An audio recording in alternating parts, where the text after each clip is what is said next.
Hello दोस्तों। तो road accident में कितना मिल सकता है कॉम्पनसेशन? आइए समझते हैं सुप्रीम कोर्ट के जजमेंट से। रोड एक्सीडेंट के दो प्रकार हो सकते हैं। पहला जिसमें डेथ हो गई हो और दूसरा जिसमें परमानेंट डिसेबिलिटी हो गई हो। जिसमें डेथ हो जाती है उसमें परिजनों को कॉम्पनसेशन मिलता है और जिसमें परमानेंट डिसेबिलिटी हो जाती है उसमें उस स्वयं व्यक्ति को कॉम्पनसेशन मिलता है। परमानेंट डिसेबिलिटी का एक सर्टिफिकेट बनता है जो डॉक्टर द्वारा बनाया जाता है। उस सर्टिफिकेट के आधार पे आपको कॉम्पनसेशन मिलता है। इस वीडियो में हम समझेंगे अगर आपको परमानेंट डिसेबिलिटी हो गई है तो आपको कितना कॉम्पनसेशन मिल सकता है। तो आइए समझते हैं।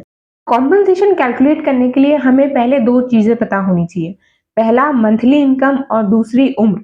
जिस व्यक्ति का परमानेंट डैमेज हो गया है वो मंथली कितना कमाते थे और दूसरी उनकी उम्र क्या थी। अभी फॉर एग्जाम्पल के लिए हम मान लेते हैं कि उनकी मंथली इनकम 10,000 है और उनकी एज 35 ईयर्स है। फिर आता है फ्यूचर प्रोस्पेक्ट।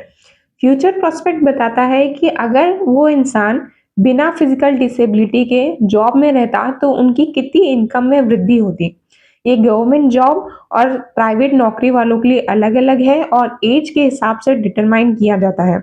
आप वीडियो पॉज करके एक बार इस टेबल को देख लीजिए और जानिए कि आप कौन से ब्रैकेट में आते हैं। प्रेजेंट केस में हमने माना कि व्यक्ति की एज 35 इयर्स थी और वो एक प्राइवेट कंपनी में काम करते थे। तो टेबल के हिसाब से उनका फ्यूचर होगा 40%। तो सैलरी में 40% ऑफ द सैलरी यानी 10,000 प्लस 40% ऑफ 10,000 यानी 4,000 और ऐड हो जाएगा और वो बनाएगी उनकी मंथली सैलरी। फिर आता है फिजिकल डिसेबिलिटी का कैलकुलेशन। फिजिकल डिसेबिलिटी हम नहीं, डॉक्टर डिसाइड करता है और जो सर्टिफिकेट में होता है वही कोर्ट भी मानता है। तो वो परसेंटेज हम लिखेंगे। अभी फॉर एग्जांपल हम 10% डिसेबिलिटी मान लेते हैं।